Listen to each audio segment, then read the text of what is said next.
जैसे इंसानों के लिए ऑक्सीजन इंपॉर्टेंट होता है और ट्रेडर के लिए स्टॉप लॉस इंपॉर्टेंट होता है, उसी तरीके से ट्रेड करने के लिए ट्रेड करने से पहले की जो प्लानिंग होती है ना, वो बहुत इंपॉर्टेंट होती है। कोई यही नहीं पता होगा कि ट्रेड लेने से पहले क्या क्या देखना होता है। तो ट्रेड लेने से पहले ही आप लोग हार चुके हो। वो लॉस बाद में दिखता है पीएनएल में, लेकिन लॉस पहले ही डिसाइड हो चुका होता है कि आप लोग लॉस करने वाले हो, क्योंकि आपने उन पॉइंट्स को नहीं समझा जो ट्रेड लेने से पहले फॉलो करने होते हैं। तो आज के वीडियो में मैं आपके साथ कुछ ऐसे पॉइंट शेयर करने वाला हूं जो आपको ट्रेड लेने से पहले करने हैं। तो बिना आपका टाइम वेस्ट किए डायरेक्टली वीडियो को स्टार्ट करते हैं। पहला पॉइंट है, आपको ना इमोशन ट्रेडिंग जो होती है ना, मार्केट में जो इमोशनल ट्रेडिंग ट्रेडर्स जो इमोशनली ट्रेड करते हैं ना, ट्रेड को पंच करते हैं, उनका स्टॉप लॉस हिट होने की प्रोबेबिलिटी होती है। अब इमोशनल ट्रेडिंग कब स्टार्ट होती है, ये बहुत इंटरेस्टिंग है। जो आप लोग फर्स्ट ट्रेड लेते हो ना, तो प्रोबेबिलिटी होती है कि वो इमोशनल ट्रेड नहीं होता, वो लॉजिकल ट्रेड होता है। तो अगर आपने पहला ट्रेड ले लिया और मान लेते प्रॉफिट हो गया, आपने सिस्टम को बंद कर दिया, तो वहां पे खेल खत्म है। लेकिन मान लो पहला ट्रेड अगर दूसरा ट्रेड भी आपका लॉस हो गया, फिर तीसरा ट्रेड भी लॉस हो गया, अब उसके बाद जो आप लोग ट्रेडिंग करते हो ना, वो होती है इमोशनल ट्रेडिंग। वहां पे लॉजिक्स काम नहीं करते। तो इतना आपको समझ में आ गया, जो पहला ट्रेड लेते हो ना, वो बहुत लॉजिक से सोच समझ के लोग लेते हैं। लेकिन जब उन्होंने जो डिसाइड किया होता है, मान लो उन्होंने डिसाइड किया कि मैं एक ट्रेड ले सकता हूँ, तो अगर वो दूसरा ट्रेड लेगा तो वहां पे वो लॉजिकल नहीं होगा, प्रोबेबिलिटी है कि वो इमोशनल होगा। इमोशनल ट्रेड्स कब स्टार्ट होते हैं? जब आप लोग ज्यादा ट्रेड लूज करना स्टार्ट करते हो ना, तो आप लोग उसको रिकवर करने के चक्कर में ज्यादा लॉस करते हो। जैसे किसी ने अगर 5,000 का लॉस किया, तो और एक ट्रेड पंच करेगा और सोचेगा कि भाई और इससे मैं रिकवर करने का ट्राई करता हूँ, तो हो सकता है उसको प्रॉफिट मिले। मान लो उसको 500 का प्रॉफिट मिल गया, तो अभी नेट पीएनएल कितना हो गया? 4,500 हो गया। अब उसको लगेगा कि भाई एक और बार ट्राई कर दे। अब ये लॉस बढ़ के फिर से 5,000 चला गया, तो टोटल उसका 9,000 10,000 का लॉस हो गया। अब 10,000 का लॉस हो गया मान लो उसी दिन में। अब उस 10,000 को रिकवर करने के चक्कर में वो सोचेगा क्या कि भाई 10,000 छोड़, मुझे प्रॉफिट नहीं चाहिए।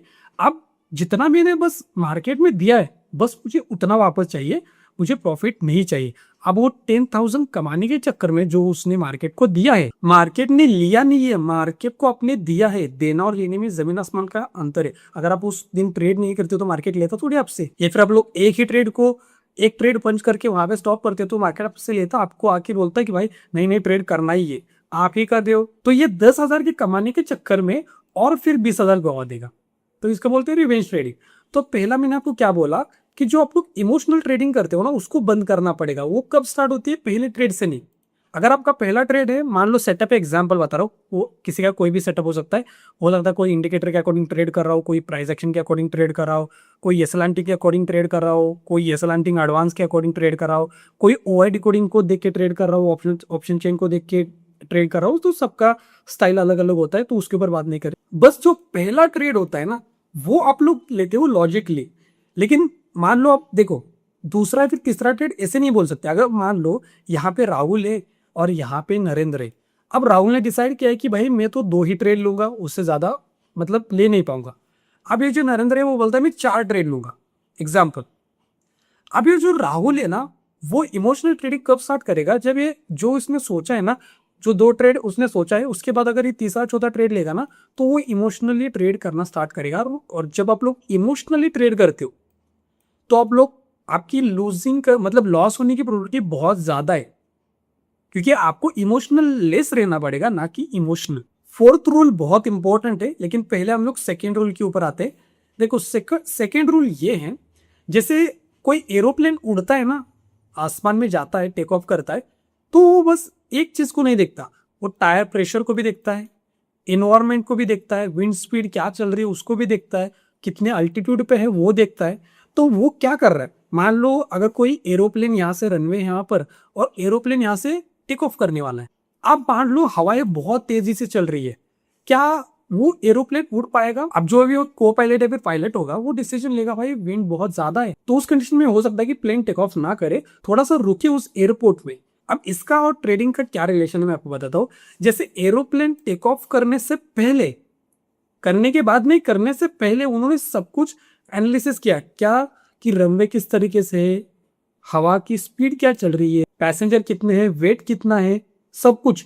उसी तरीके से ये सेकेंड पॉइंट है, आपको ट्रेड लेने से पहले ना डबल कंफर्मेशन चाहिए, मतलब मल्टीपल कंफर्मेशन चाहिए। डबल कंफर्मेशन बोलना थोड़ा सा गलत होगा, मल्टीपल कंफर्मेशन बोल सकते। जितनी ज्यादा आपको कंफर्मेशन मिलेंगे उतनी हाई प्रोबेबिलिटी होगी उस ट्रेड की चलने की।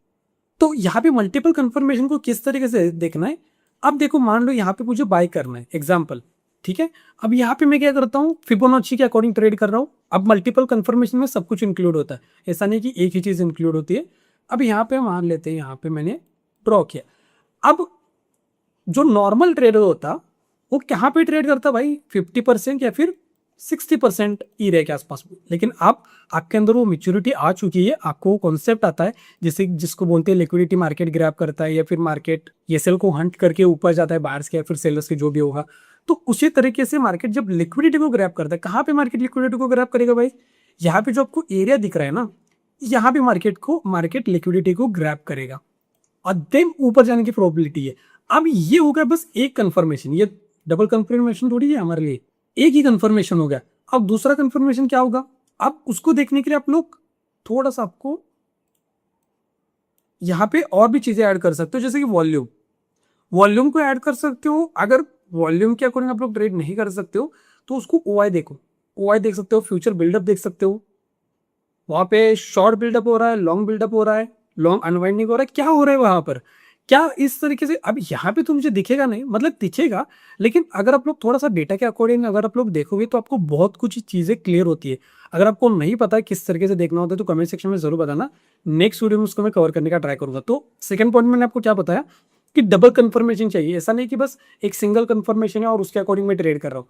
अब दूसरा यहाँ पे बताता हूँ, जब ये तो पहला कंफर्मेशन हो गया क्या कि मार्केट ने 50 या फिर 60 से सपोर्ट एग्जैक्टली नहीं लिया, लिक्विडिटी को ग्रैब किया, ये मेरे लिए पहला कंफर्मेशन हो गया। दूसरा कंफर्मेशन क्या है कि भाई जिन लोगों ने यहाँ पे बाय किया होगा ना, वो ज्यादा से ज्यादा वो लोग यहाँ तक रुके होंगे, लेकिन ये जब ब्रेकडाउन मिला ना तो ज्यादातर लोग रुकते नहीं है। तो जब लोग रुकते नहीं है, 5 लोग निकलते तो ये सेल ऊपर की साइड में अवेलेबल होते। तो ये मेरे लिए सेकंड कंफर्मेशन होगा। थर्ड कंफर्मेशन क्या है, जो आपको यहाँ पे चार्ट पे नहीं दिखता, यहाँ पे दिखता है। जैसे यहाँ पे देखो, यहाँ पे भी एक इंपॉर्टेंट लेवल का ना एग्जैक्टली मार्केट ने रिजेक्शन लेके गिरा है।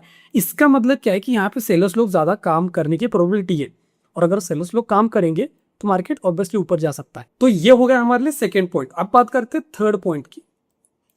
थर्ड पॉइंट ये है, अब ये थर्ड पॉइंट सबके लिए अलग अलग होगा, आपके लिए अलग है, मेरे लिए अलग है, कोई और देख रहा होगा तो उनके लिए अलग है।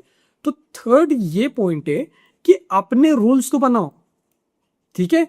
अब ये फॉलो किस तरीके से होंगे उसके ऊपर भी हम लोग आएंगे, पहले रूल्स को बनाओ। अब बोलोगे भाई हमने रूल्स को बहुत बार बनाया है और बहुत से बार हमने ब्रेक भी किया है उसको। अब ये क्यों होता है भाई कि अपने रूल्स को बनाया भी और उसको ब्रेक भी कर दिया। अब यहाँ पे आती है ह्यूमन साइकोलॉजी, और यहाँ पे आता है कुछ ऐसी स्टडीज जो आपको स्टडीज के बारे में समझना पड़ेगा, जो ह्यूमन ब्रेन के ऊपर की है। आप इसको स्टडीज को ढूंढने के लिए गूगल पे जाओगे, बहुत टाइम आपको लगाना पड़ेगा, तब जाके आपको ये स्टडी मिलेगी। लेकिन हमारे ही चैनल के ऊपर वीडियोस मैंने ऑलरेडी बना के रखा हुआ है, अगर आपको सीखना है तभी जाओ उस वीडियो में, और उस वीडियो में देखो कि हमारे ह्यूमन ब्रेन के ऊपर किस तरीके से स्टडी की है, हमारा ब्रेन किस तरीके से डिसीजन लेता है, किन चीज़ों को देखता है और किन चीज़ों को नहीं देखता। तो ये है। अब ये अगर उसको आपने समझ लिया ना, तो आप लोगों को ये समझ आएगा कि भाई मैं रूल ब्रेक क्यों कर रहा हूँ, क्योंकि ये आपका प्रॉब्लम नहीं है, आपके सबकॉन्शियस ब्रेन का प्रॉब्लम है। और उसको अगर आपको समझना है तो उस वीडियो को देखो, कौन सा वाला वीडियो है, मैं उसको ट्राई करूंगा कि एंड स्क्रीन में डालूं। ये देखो, ये ट्रेडिंग इल्यूजन ये वाला है ना वीडियो, इसको जाके देखना। ये वाला जो वीडियो है इसको जाके देखना, ट्रेडिंग इल्यूजन ये करके, escape the trading trap before it's too late, ये वाला जो है ना, इस वीडियो को जाके देखो। आप देखो, अब यहाँ पे होगा थर्ड पॉइंट। अब आते हैं फोर्थ पॉइंट के ऊपर। फोर्थ पॉइंट बहुत इंपॉर्टेंट है, बहुत मतलब बहुत इंपॉर्टेंट है। मैं इसको 3 स्टार दूंगा इस पॉइंट। थर्ड पॉइंट क्या है, ज्यादातर लोग ये गलती करते हैं, क्या पता है, वो लोग ना बायस होके डिसीजन लेते हैं, ठीक है। बायस होके डिसीजन लेते हो आप लोग, तब क्या होता है, जैसे मैंने आपको क्या बताया कि अभी आपको क्या दिख रहा है, तो बहुत से लोगों को मैं देख रहा हूँ, बहुत से लोगों को कुछ और दिख रहा होगा, बहुत से लोग आपकी फैमिली मेंबर कोई आपको बुला रहा होगा, तो आपका ध्यान वहां पे होगा। तो आप लोग ना एक टाइम पे एक जगह पे ही फोकस कर सकते हो, आप एक साथ ना मल्टीपल चीजें नहीं कर सकते। तो जब आपका ब्रेन फोकस होता है ना एक चीज के ऊपर, जैसे कि उसको ये करना है, इसको देखना है, तो बस वो उसको देखेगा। अब ये दिख रहा है ना, उसके ऊपर फोकस नहीं जाता। अब मैं क्या समझा रहा हूँ, समझाता हूँ मैं आपको।